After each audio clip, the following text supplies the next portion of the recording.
It's impossible to visit multiple stands without comparing them.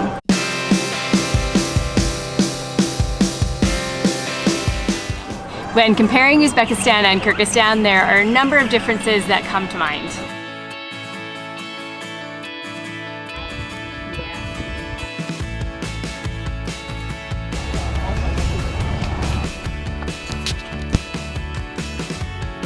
Where Uzbekistan has continuous stretches of desert, Kyrgyzstan has endless tracts of rugged mountain terrain.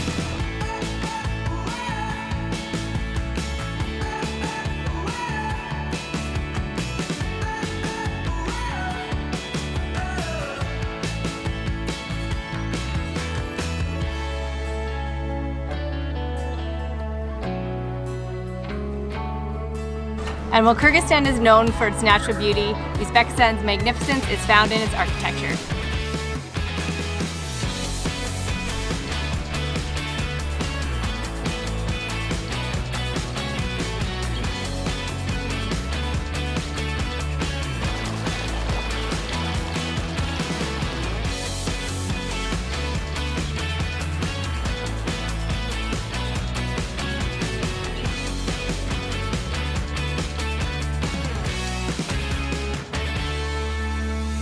More interesting though is the differences and similarities in society, the people, the culture, the day-to-day life.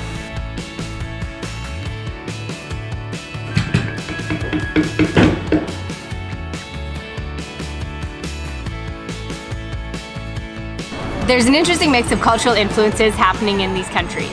They're sandwiched in between a number of great superpowers: Russia, India, the Middle East, and China. Each of these cultures has helped shape the local language, religion, cuisine, and customs. This is what the Uzbek call a hot dog. What do you have there, Calais? A little mosque. Both countries belong to the former USSR.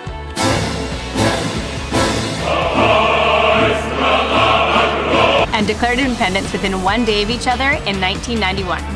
Although it's been 26 years, the effects of being under the Iron Curtain still shine through in society. Over the past quarter century, the controlling regimes have obviously made some very different choices along the way. Uzbekistan begrudgingly shrugged the cloak of Sovietism off the left shoulder, while Kyrgyzstan shrugged it off the right.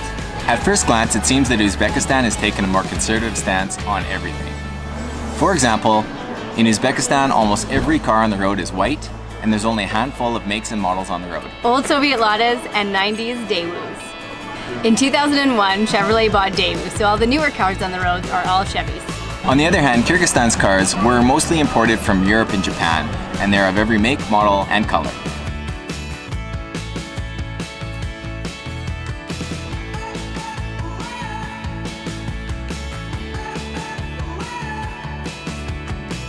We found that the communist-type stance taken on vehicles in Uzbekistan flowed into every other part of the country.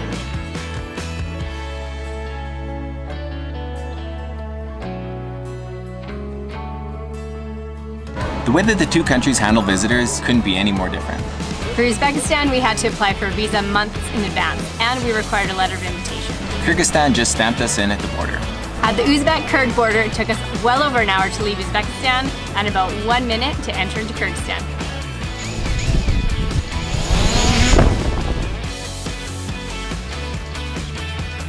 Life in Kyrgyzstan still has a very rural feel.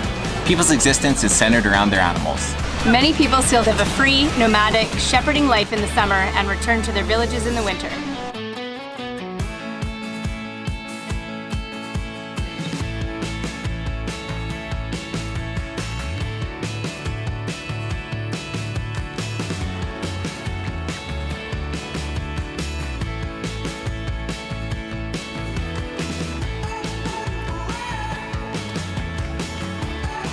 Even in the cities, people have animal pens in their backyards and livestock roam the street freely.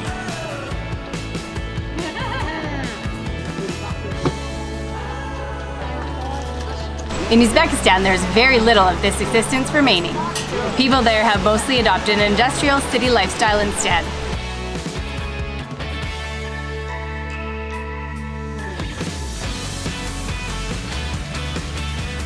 Although we've highlighted a number of differences between the two countries, they have a number of similarities as well. In both countries, the people are very warm and welcoming. The cuisine is nearly identical, and they're both trying to establish their cultural identity and their place in the world after being under Soviet rule.